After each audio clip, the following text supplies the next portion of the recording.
So this is very important to understand. We have only the experience of 40 years to run our financial systems, which is not supported by gold. And 40 years experience is just telling us our financial system something wrong. So this is an important thing we have to understand. We have only 40 years experience of free currency, and it's facing now crisis.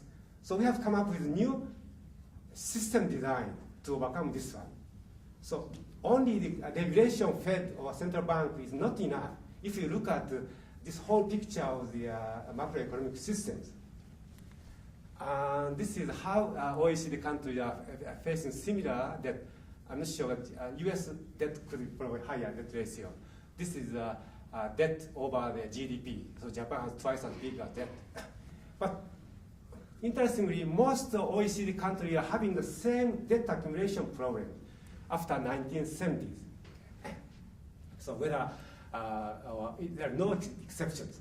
So this is the latest data of how debt ratio is accumulated. Like Japan is the number one, Italy, Greece, Singapore, Iceland, Belgium, France, Portugal, Canada, Germany, Austria, UK, Norway, Brazil, India, Spain, USA, Poland, Finland, Denmark. I just picked some. All countries are suffering from debt.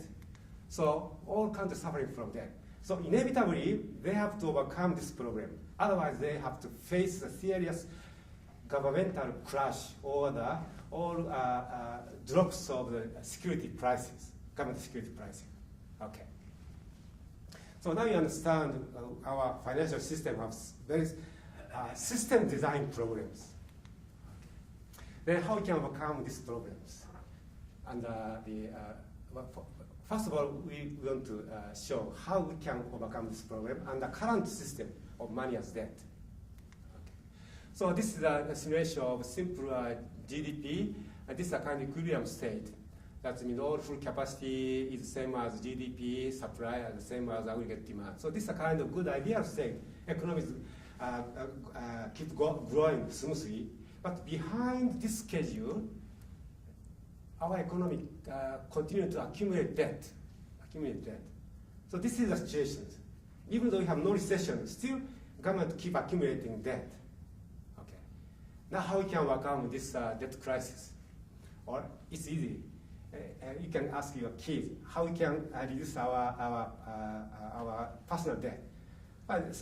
Spend less or make more money. So government have to spend less or they have to raise taxes.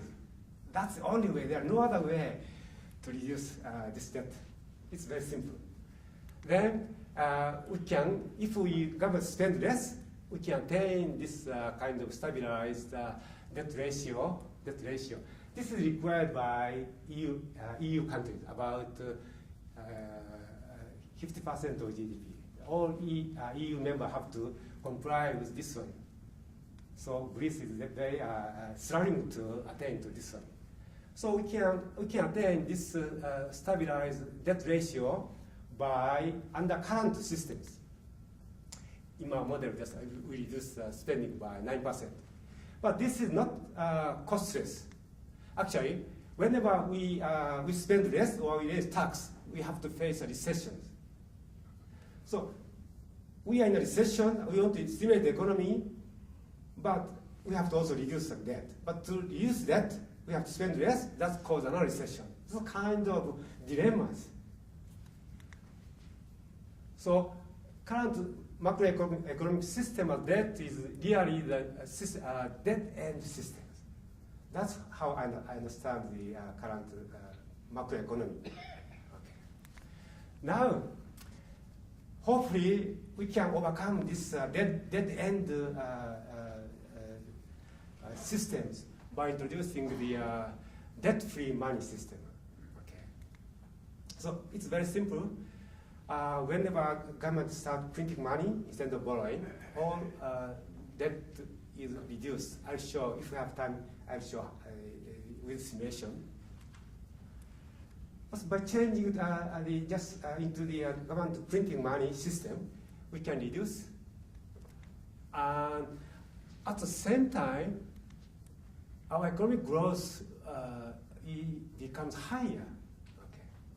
So we can lower the debt, and actually we can liquidate all debt completely. At the same time, we can attain higher economic growth. These are fantastic new systems.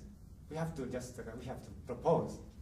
Okay, but as long as my simulation tells me. And by introducing the American Monetary Act, there will be no inflation cause. So this is the recessionary case whenever we reduce debt under current system. This is the price level whenever we introduce the American Monetary Act.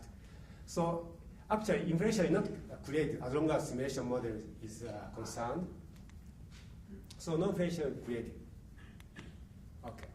So it's a good thing, right? We can reduce debt and we can attain higher economic growth and no inflation is observed if we introduce American Monetary Act. So it's very convincing. If some economists who really are suspicious about this result, I can let them run my simulation model. It's based on the Keynesian or neoclassical idea of macroeconomics, which they believe. So there's no way to refute my result as long as simulation is concerned. Okay. But still, many people say, well, still, government is so powerful, we can't let government print money. Eventually, we have inflation. I talked with a couple of people in Japan about the idea. All reaction, no way, we have inflation. Okay. Then I said, you can't trust government? Well, I don't know. In Japan, many people still like to trust government, but in the United States, very few. That's why we have a media to watch government all the time. But in the United States, this is a typical case which is explained in all macroeconomic textbooks. Before the elections, politicians want to stimulate economies. We call it political business cycle. So if government has the power to print money, there's no way to avoid inflation. That can be all right, acceptable, okay. Then the question, can we trust a privately owned central bank? That's an alternative question, right? If we can't trust government, we can't trust central bank. No way history of economic crisis prove it, right? Okay. So the question is, who we can trust? Instead of who we can trust, so what can be trusted? Okay. So this is my suggestion, which you may refute. Government policy is based on system direct model. Can only be trusted. Because we can share the whole point of argument in the models. And whenever they don't like the idea, we can let the idea in the model. So we can just work on the model. System direct model can be open to anyone. So this is a good way we can just use system direct. Okay. So this is the second point. So I move quickly. Instead of running simulation will be probably offered tomorrow's session. So under the American Monetary Act, I just created recessions intentionally. This is a kind of recession. This is how economic growth without any problem. So we have a kind of this GDP gap.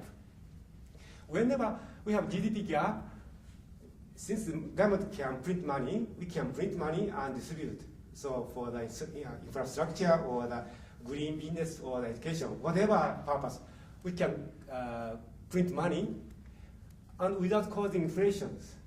As long as we are in a state of recession, government can freely use their money without suffering from debt. So government has a free hand of stimulating economy. So this is a very good thing. This is the third condition which Stefan emphasized.